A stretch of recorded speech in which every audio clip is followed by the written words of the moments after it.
One of the things about living in Sydney today, and this is true across many capital cities, Minister, is that it costs a lot of money to buy a house. Whereas if you go out to regional Australia, you can get cheaper places to live. And with remote networking being obviously a feature of the next 10 years, especially, more Australians are likely to be able to move to different regional communities. You've put in this package a focus on regional Australia. Are you going to roll that out fast enough for people, though?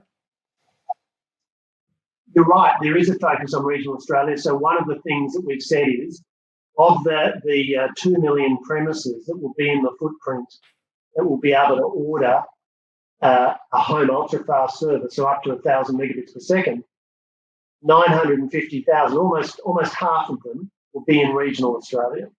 What we've also announced is $300 million that NBN will set aside as a fund for co-investment with state or local governments, or potentially the federal government, on other targeted upgrades. So what might that be?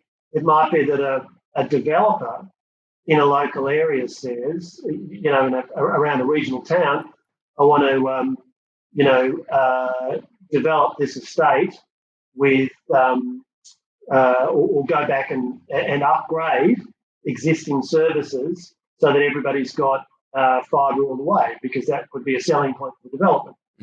This is a fund out of which those kinds of, NBN could co-invest in something like this. Also, business fibre. One of the elements of what we announced this week was $700 million for optical fibre for businesses, 240 what we're calling business fibre zones around the country, including 85 in regional Australia.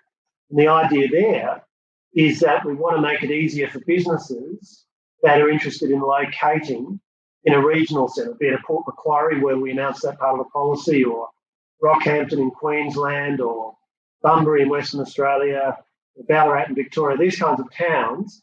Businesses can locate there, get very high-speed, business-grade services over optical fibre, and NBN will charge the same as is currently charged in the CBDs of our cities. At the moment, it's considerably cheaper to buy business-grade fibre in the CBD of Sydney than it is in Macquarie. So all part of,